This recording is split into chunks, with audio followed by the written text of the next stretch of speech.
అల్లూరు జిల్లాలో కురుస్తున్న వర్షాలకు ఒక పక్క టూరిజం మరో పక్క వ్యాపారాలు మూతపడ్డాయి. దీంతో పర్యాటకులు వెనక్కి తిరుగుతున్నారు. భారీ వర్షాలకు ఈదురుగాలులు తోడవడంతో అరకు పరిసర ప్రాంతాలలో 2 రోజులుగా విద్యుత్ సరఫరా నిలిచిపోయింది.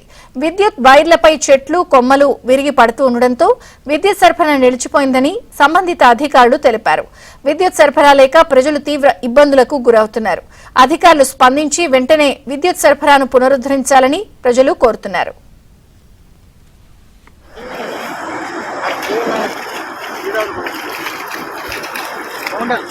పొద్దు పొద్దున ఎక్కడే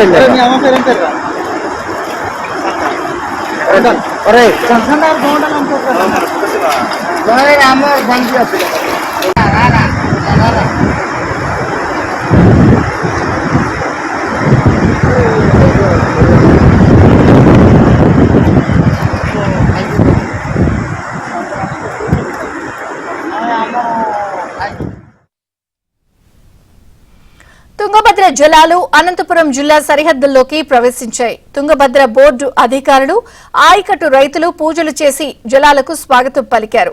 అధికారులు జలాశయం నుంచి ఎగువ కాలువకు నీటిని విడుదల చేశారు. దీంతో ఆంధ్ర సరిహద్దు బొమ్మనహల్ వద్దకు నీళ్లు చేరుకున్నాయి. కర్ణాటకలోని హెచ్ఎల్సీ ఆధునీకరణ పనులు చేయడం వల్ల నీళ్లు వేగంగా ఆంధ్ర సరిహద్దుకు చేరాయి.